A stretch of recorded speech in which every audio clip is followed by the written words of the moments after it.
warahmatullahi wabarakatuh. Good morning, viewers. I'm Erita Rahma Putri from Breaking News, bringing analyzed news for today's. Viewers, the High School Academic Education Ability Test, or TEKA, has officially started on 3 to 8 November 2025. The TEKA is a test to accept the comprehension of students at the end of reach of level education. To discuss it, we are Direction Connect following step. The Academic Ability Test (TKA) is not just a final exam, but also a strategic tool to support national education policy, starting from the selection of assessment pathways in new student admission (PPDB), the equalization of non-formal and informal education learning outcomes, to consideration for selection for admission to higher education assessment pathways.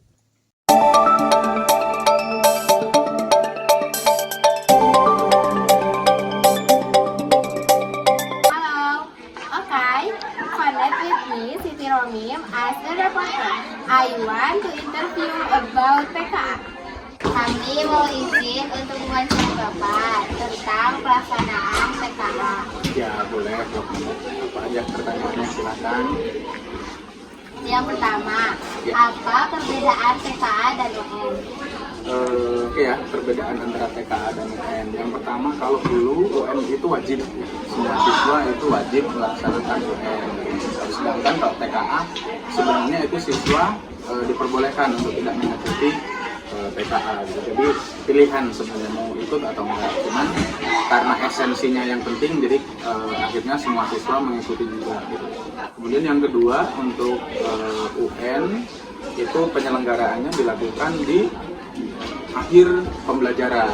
Sedangkan kalau untuk TKA itu pembelajarannya dilaksanakan di semester pertama kelas 12.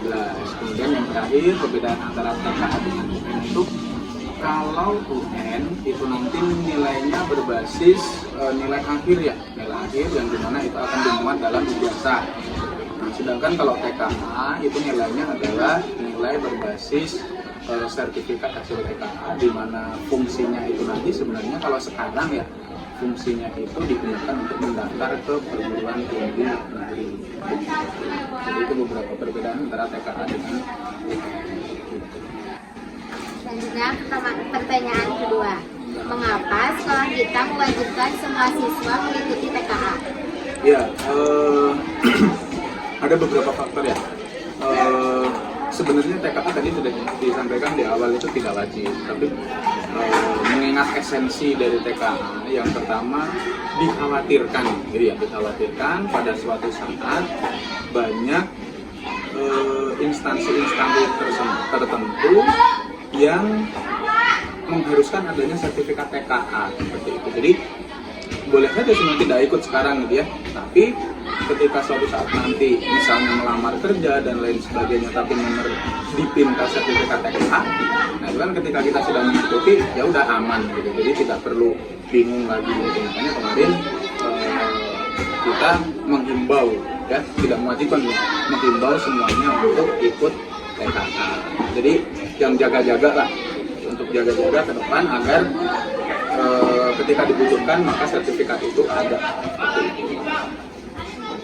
Terakhir, sertifikat TKA dapat digunakan untuk apa saja, Pak?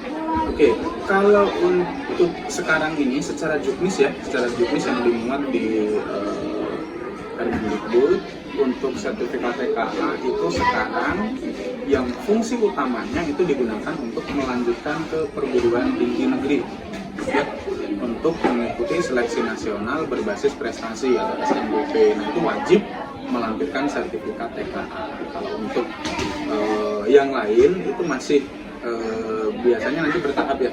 Siapa tahu kedepannya nanti ketika melamar kerja juga ditanyakan sertifikat TKA. Cuman kalau untuk sekarang, karena memang TKA juga baru sekarang, dia belum selesai semuanya, sertifikatnya juga belum muncul gitu.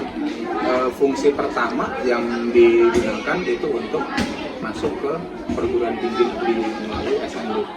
Tapi tidak menutup kemungkinan suatu saat nanti juga bisa digunakan untuk melamar pekerjaan atau misalnya masuk ke perguruan tinggi swasta dan lain-lain juga bisa digunakan seperti itu. Makasih ya Pak sudah menjawab pertanyaan wawancara kami. Aku ganggu waktunya. Sama-sama, tidak apa-apa. That's the end of our news about the academic ability test. Start on 3 to 8 November 2025. Thank you for watching. See you in the next news and goodbye.